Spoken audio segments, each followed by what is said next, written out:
Two people, same building, same city, same job title, same $82,000 salary. They even park in the same underground garage. On the 14th floor, apartment 1408 belongs to Alex. On the 3rd floor, unit 302 belongs to Marcus. It's 10:47 p.m. on a Thursday.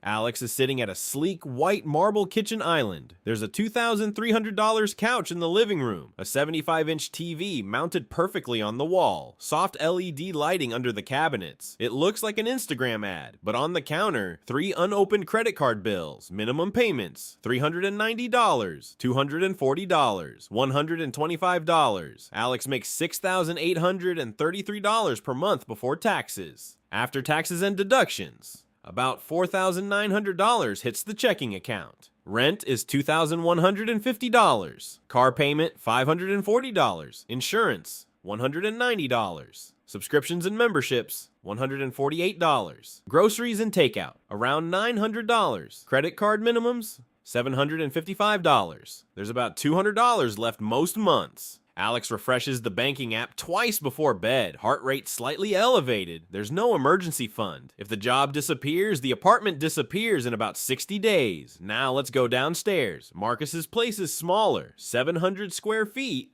Rent, $1,450. The couch is secondhand. The TV is 50 inches. No under cabinet lighting, no marble island. Marcus also makes $82,000 a year. After taxes, same $4,900 per month. Rent, $1,450. Car, paid off. Older Honda. Insurance, $120. Groceries, $550. No credit card balance. Total fixed monthly expenses, about $2,500. He automatically invests $1,500 every month. He keeps 6 months of expenses, about $15,000, in a high-yield savings account. He doesn't check his bank account before bed. He sleeps, same income. Same building, same city, completely different emotional reality. This isn't about income, it's about minimalist money rules, the psychological discipline that creates financial stability regardless of salary. And that's what we're going to break down today. My name is Tom, and I spend way too much time thinking about how money decisions shape our psychology and long-term freedom. If you're someone who feels like you make decent money but still feel financially tense, like there's never quite enough margin, make sure to hit the subscribe button and give this video a thumbs up if this helps you out, because here's the thing, most people think financial stability is about earning more, but that's not actually what's happening. Look, income matters, of course it does, but financial stability isn't a math problem first, it's a behavior problem, and that behavior is driven by identity, insecurity, comparison, and dopamine. Let me explain. If two people make the same amount and one is stressed while the other is secure, then the difference is not income, it's structure, it's rules, it's constraints. Minimalist money rules aren't about living like a monk, they're about removing financial fragility from your life, and fragility is what creates anxiety. So today I'm going to walk you through the minimalist money rules you must follow to always be financially stable. These are not budgeting tips, these are psychological guardrails. Stay with me here, because each rule builds on the last one, and by the end, you'll see why this isn't just about money, it's about optionality. Rule number 1, cap your fixed expenses at 50% of take-home pay. This is non-negotiable. If you bring home $5,000 per month, your total fixed expenses, rent, car, insurance, utilities, minimum debt payments, should not exceed $2,500. Not 60%, not 70%. 50%. Why? Because fixed expenses are gravity. They don't negotiate. They don't care about your mood. They show up every month. Let's do simple math. If your fixed expenses are $3,500 on a $5,000 income, that leaves $1,500 for food, gas, irregular expenses, savings, investing, fun, everything. One unexpected $1,200 car repair wipes out an entire month of flexibility. Now look at Marcus. His fixed expenses are roughly $2,000 out of $4,900 take home. That's about 40%. That margin is breathing room. Psychologically, margin equals calm. Here's what most people don't realize. High fixed expenses don't just reduce savings, they increase fear. Because now your lifestyle requires constant income. You are no longer earning money, you are feeding a machine. The behavioral trap, lifestyle anchoring. You upgrade your apartment because I can afford it. You upgrade your car because I deserve it. But you're not just buying the thing. You're buying the obligation, and obligation creates pressure. Second order insight: the lower your fixed expenses, the more career risk you can take. You can switch jobs, start a side project, negotiate harder, say no to toxic work environments. Minimalism buys courage. Now you might be thinking, but Tom, rents are insane. 50% isn't realistic. Look, I get it. Housing is expensive, but if your city forces you into 65% fixed costs, that's not just a housing problem. That's a location problem, or an income mismatch, or a lifestyle expectation problem. Financial stability doesn't care about convenience. It cares about ratios. Rule number 2, build a 6-month emergency buffer before investing aggressively. 6 months of bare bones expenses, not 6 months of lifestyle, 6 months of survival. If your essential expenses are $2,500 per month, you need $15,000 in liquid cash. Why 6 months? Because the average job search in a downturn can last 3-6 months, and layoffs don't announce themselves politely. Psychology layer: an emergency fund isn't about math, it's about removing background anxiety. When you have no buffer, every corporate rumor feels existential. Every economic headline spikes your heart rate. You operate from fear. Fear makes you cling to bad jobs. Fear makes you underperform. Fear makes you reactive. Let me show you something. If you invest $1,500 per month but have zero emergency fund, you might earn 7% annually, but one layoff forces you to sell investments at a 20% market dip. You just destroyed years of compounding. Opportunity cost isn't just growth, it's forced mistakes. The deeper insight: cash is optionality. It buys time, and time is what separates thoughtful decisions from desperate ones. Rule number 3, eliminate high interest debt like it's a fire. Debt above 7% interest is not neutral, it's gravity. If you carry $10,000 at 22% credit card interest,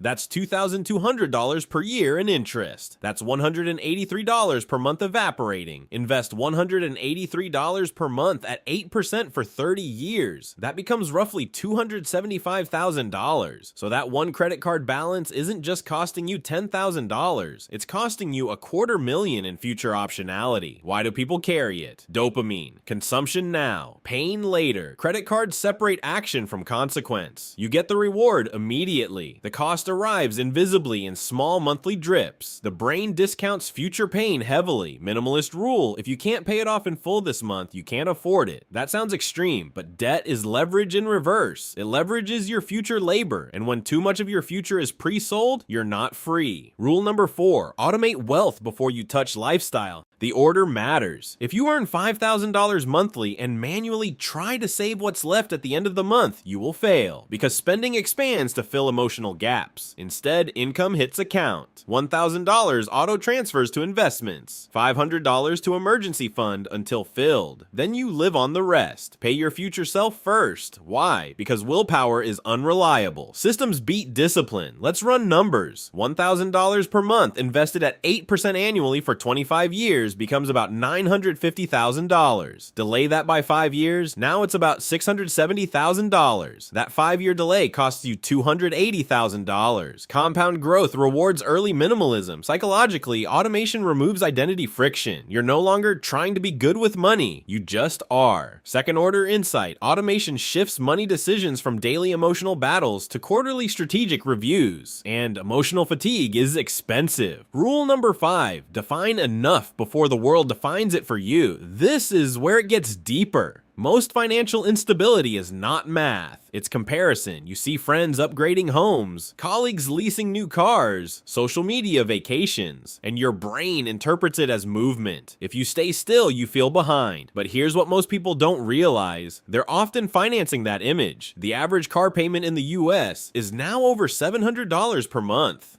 $700 invested monthly at 8% for 30 years? About $1 million.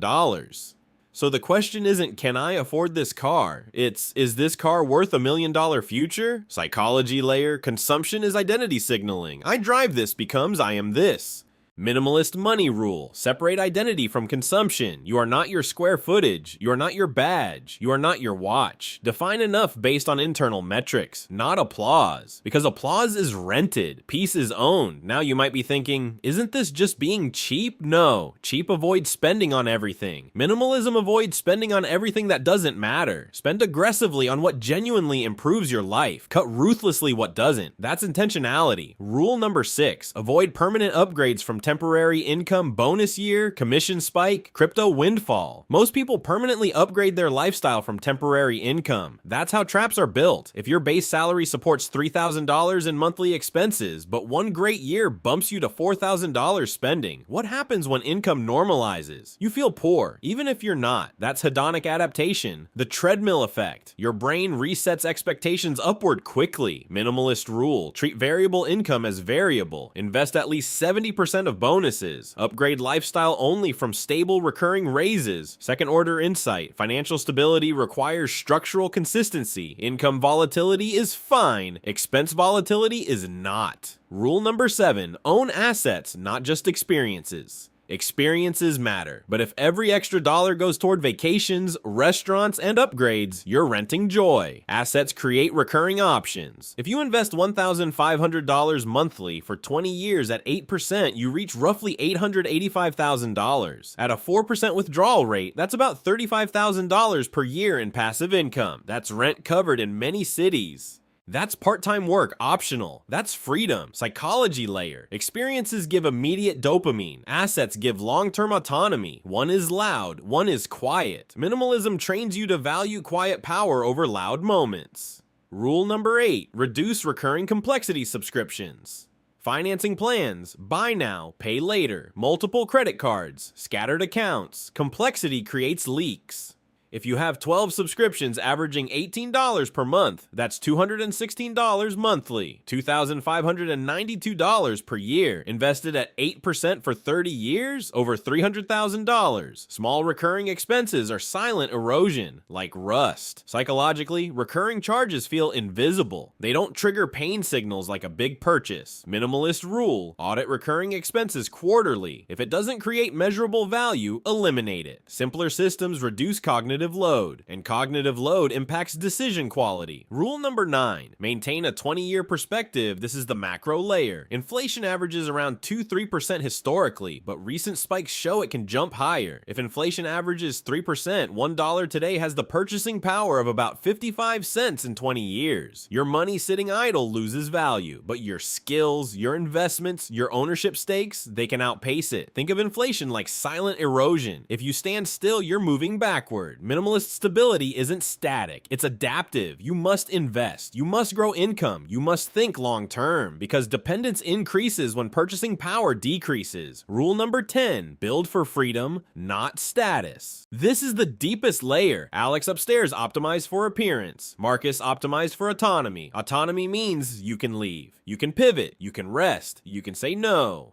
Financial stability is not about having a high income, it's about having low fragility. Fragility is when one unexpected event collapses your structure. Minimalist money rules reduce fragility, and reduced fragility increases freedom. Now let's make this practical. Here's your 7-day reset. Day 1, 2, calculate your fixed expense ratio. If it's above 50%, identify the biggest lever.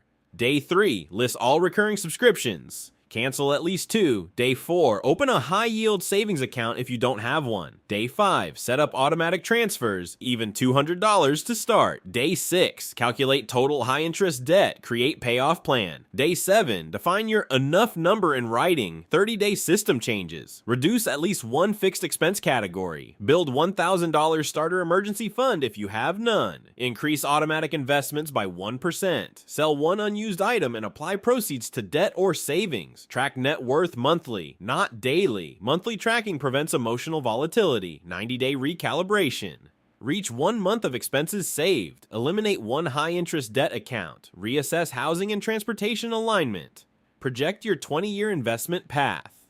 If you invest $1,000 per month at 8% for 20 years, you're looking at around $590,000. That's not fantasy, that's math. Let's go back to Alex and Marcus. It's 5 years later. Alex now makes $95,000, but fixed expenses climbed too, still stressed. Marcus now has over $120,000 invested, emergency fund intact, options expanding, same building, different trajectory. This was never about income. It was about rules. It was about structure. It was about resisting the psychological pull of status and choosing the quiet compounding of freedom. Minimalist money rules aren't restrictive. They're liberating. They reduce fragility, they increase optionality, and they give you something most people never truly experience: peace. If this resonated, subscribe. Not because you need more information, but because you need reinforcement. Because the world is constantly trying to convince you to upgrade your lifestyle. This channel is here to remind you to upgrade your stability instead. I'll see you in the next one.